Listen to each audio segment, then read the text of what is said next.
কিতাবে উল্লেখ আছে একজন খাফফাজ রুটি বিক্রেতা পেশায় সাদা সর্বদার জন্য তিনি কাজ করতেন আর বলতেন আস্তাগফিরুল্লাহ আস্তাগফিরুল্লাহ আর আস্তাগফিরুল্লাহ, এটা বলতেন।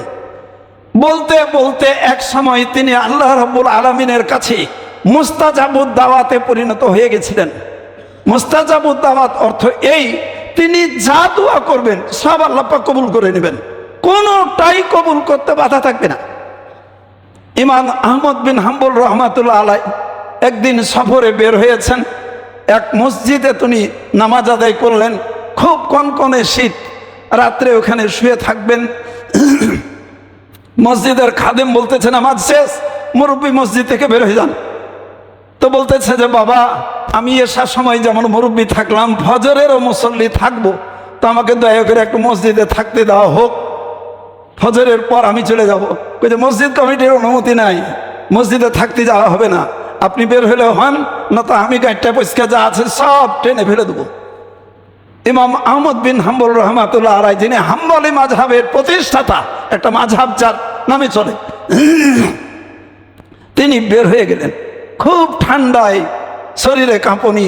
কিছু দূর চলতে চলতে এক খাফফাজের দোকানে দেখছেন যে আগুন জ্বলছে, রুটি বানাচ্ছে। তো বলতেছে খাফফাজ ভাই, খুব ঠান্ডার সময় আমি যদি আপনার চুলার পাশে একটু যদি তাপ হয়, এ থেকে আপনার কোনো অসুবিধা হবে? বলে না, কোনো অসুবিধা হবে না, আপনি বসুন, কোনো অসুবিধা নাই। যে বসতে দিলেন, একটু করে তাপ পোহাচ্ছেন আর উনি রুটি তৈরি করতেছেন, আর প্রত্যেক কাজেই বলতেছেন আস্তাগফিরুল্লাহ আস্তাগফিরুল্লাহ আস্তাগফিরুল্লাহ, মানে তিনি এই জিকির করতেছেন আর রুটি বানাচ্ছেন।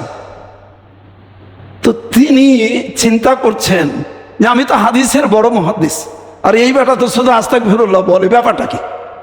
তো বলতেছে খাফফাজ ভাই, তুমি যে শুধু আস্তাগফিরুল্লাহ খালি বলতেই আছো, কি ব্যাপার, কেন এরকম বলতেছো?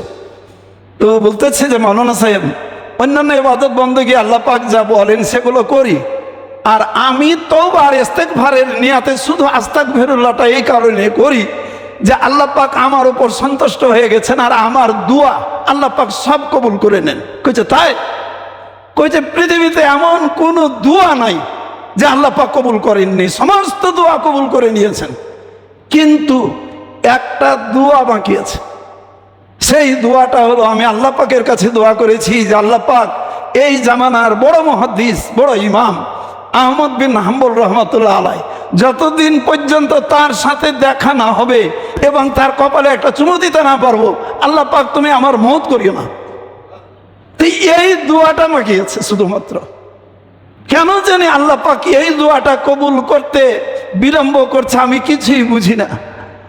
ইমাম আহমদ বিন হাম্বল রহমাতুল্লাহ উঠে গিয়ে বলতেছে যে দেখো, এই দোয়াটাও আল্লাহ পাক কবুল করে নিয়েছেন, তোমাকে ইমাম আহমদ বিন হাম্বল রহমাতুল্লাহ আলাইহির সাথে দেখা করতে যেতে হয় নাই, আল্লাহ রাব্বুল আলামিন তোমার সাথে দেখা করার জন্য ওই মসজিদের খাদেম আমাকে মসজিদে থাকতে দেয়নি, বের করে দিয়েছে। তাই তার কপালে চুমু দিলেন।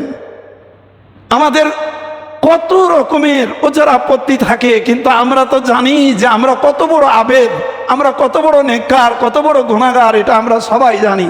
তাই এই রমজানের মোবারক মাস সহ অন্যান্য মাসেও আল্লাহ রাব্বুল আলামিনের কাছে ওয়াকাতরে গুনাহের স্বীকৃতি দিয়ে এই তওবা এবং ইস্তেগফার করা আমরা ছাড়ব না। প্রত্যেক নামাজের পরে আমরা অন্তত পক্ষে 10 বার আস্তাগফিরুল্লাহ আস্তাগফিরুল্লাহ আস্তাগফিরুল্লাহ এই কথাটুকু তো বলতে পারবো ইনশাআল্লাহ। আল্লাহ পাক আমাদের তৌফিক দান করুন।